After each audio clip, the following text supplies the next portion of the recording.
হাতির ডেরায় গিয়ে হস্তি দর্শনের মজাই আলাদা। হাতি দেখার শখ থাকলে ভ্রমণ তালিকা রাখবেন কোন কোন জায়গা? মধ্যপ্রদেশের কান্না থেকে পান্না, মহারাষ্ট্রের তাডোবার খ্যাতি বাঘের জন্য, আর রয়েছে পশ্চিমবঙ্গের সুন্দরবন।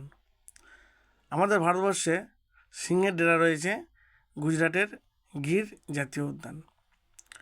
বাঘ সিংহ বাদ দিয়ে যদি হাতি দেখতে চান তাহলে কোথায় যাব, তাই তো?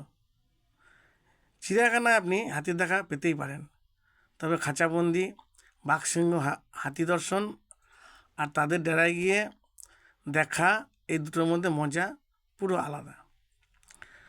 অরণ্যের শোভা উপভোগের পাশাপাশি বন্যপ্রাণী দেখার মজা আপনি চিড়িয়াখানায় পাবেন না।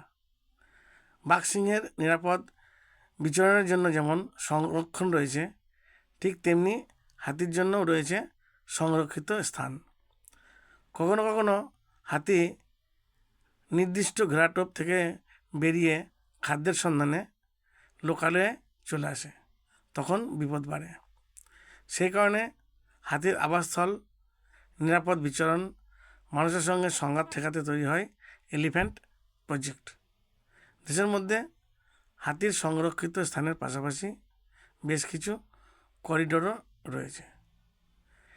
নীলগিরি পাহাড়ের কোলে কর্ণাটকের বন্দিপুর জাতীয় উদ্যান বাঘেদের পাশাপাশি দক্ষিণ এশিয়ার হাতিদেরও বৃহত্তম বিচরণভূমি। চামরাজনগর জেলায় মধ্যে পড়ে এই অরণ্য। শুধু বাঘ হাতি নয়, অজস্র বন্যপ্রাণী এবং পাখিদেরও আবাসস্থল এই অরণ্য। এই অরণ্য শেষ হতেই একই পথে শুরু হয় তামিলনাড়ুর মৃদুমালাই অভয়ারণ্য।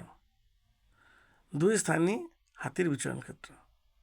অনেক সময় রাস্তা ধরে হাতির দল ছোট ছোট জলাশয়ে জল খেতে যাবার দৃশ্য আপনার চোখেও পড়তে পারে।